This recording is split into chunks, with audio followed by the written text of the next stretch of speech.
hi everybody, and also I hope that my English will be enough to explain what's my question. Okay, we just learned about the Moshe, how he helped all the Jewish people go through the Egypt and through the Red Sea. So why we have to believe that's the God to the version that's the God or miracle help to Moshe to take all Jewish people and walk through the sea, while we don't believe that Jesus walked through the sea?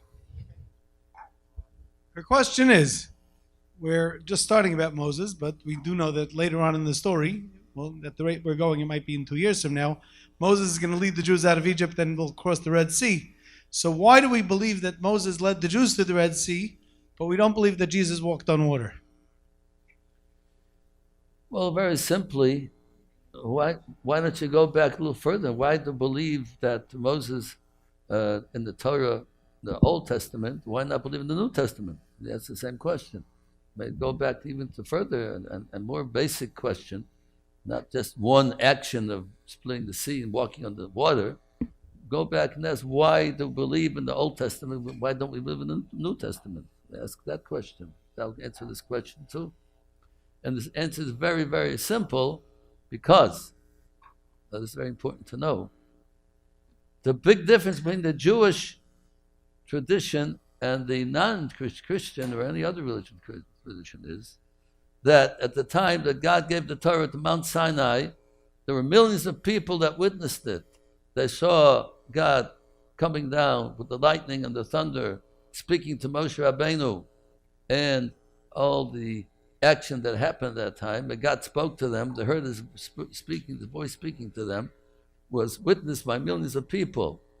By any other religion, for instance, Yoshka that I don't want to say his name, Yoshka that you're talking about, he was not witnessed by anybody. Maybe one or two of us. He had 5 disciples, and they decided that he is God's son. And the whole thing of the belonging story about he's the son of God and the whole Trinity, the whole thing. So this was something that was made up by one person, few people. They came along and told people, hey, look what happened. God changed his mind. He gave a new law. He took away the old Torah, gave a new Torah. What are you talking about? God came down with millions of people, gave the Torah, and they told their children afterwards, millions of people, tens of thousands of people gave over to every generation, the next generation. And this is the true Torah that God gave. Nobody's can come along and say, a guy made up a story that, that God changed his mind, and I'm a son of God, and he's, what are you talking about?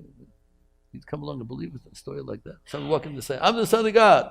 Even if he makes miracles, he can make miracles, made miracles. God tells us in the Torah, if somebody comes up and tells you, let's change the Torah, and he makes miracles, don't believe him. He can make miracles, but he is not my shliach. He's not my emissary. He's not my person giving over to you. I gave my man as Moshe Rabbeinu. Moses gave the Torah to the Jewish people.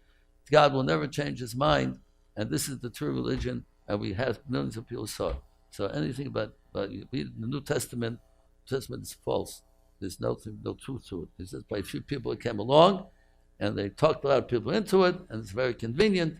It says in the Torah openly, there's no form, God has no form, he's not a man, he's not an animal, not in the heavens, not in the earth. They come along, no, he's God.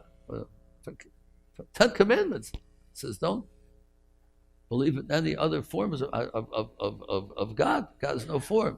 They come along now, oh, the Son of God, there's a form, is a person. So this is why we don't believe in the New Testament. It's null and void. Seems somebody didn't get the gist of it, so I'm going to try to recap quickly. I think I'm going to try to be the answer. Maybe everything was a sign or a hurricane, but so her question is, why do we believe that it was a miracle? What? Why do we believe it was a miracle that the sea split? Maybe it was a tsunami that happened to come by just at that time, which is also a miracle. Which would also be a miracle, right? Angel, that would also be a miracle. Tsunami came and split that's how God works, right? Well, we know because God exactly told Moshe Rabbeinu. They told it from before. No, but I'm saying if the sea split by some act of nature, just when the Jews had to go by and the Jews went through, and then as the Egyptians came in, it crashed down on them. That would also be a miracle. Yeah, we could say, I don't know, it wasn't a miracle. I mean, everything's a miracle. Once you believe in God, everything's a miracle. But I'm saying over here, nobody can say that because it says in the Torah. No, she's saying, well, who says it was a miracle? Said from before, God said to Moshe Rabbeinu, put your hand, staff, and split the sea. It's going to split. He told him in advance. If it's a natural phenomena that happened by itself, you can't predict it's going to happen. God said from before, I'm going to make the sea split. So it wasn't a thing that happened all of a sudden by itself. There was foretold that this is what's going to happen. So just like all the 10 plagues were told from before, each one, blood, it was blood. Told from before, it's going to be blood. It became blood. So everything was foretold from the very beginning. So we know it wasn't a natural phenomenon. It was something that God made thing. Don't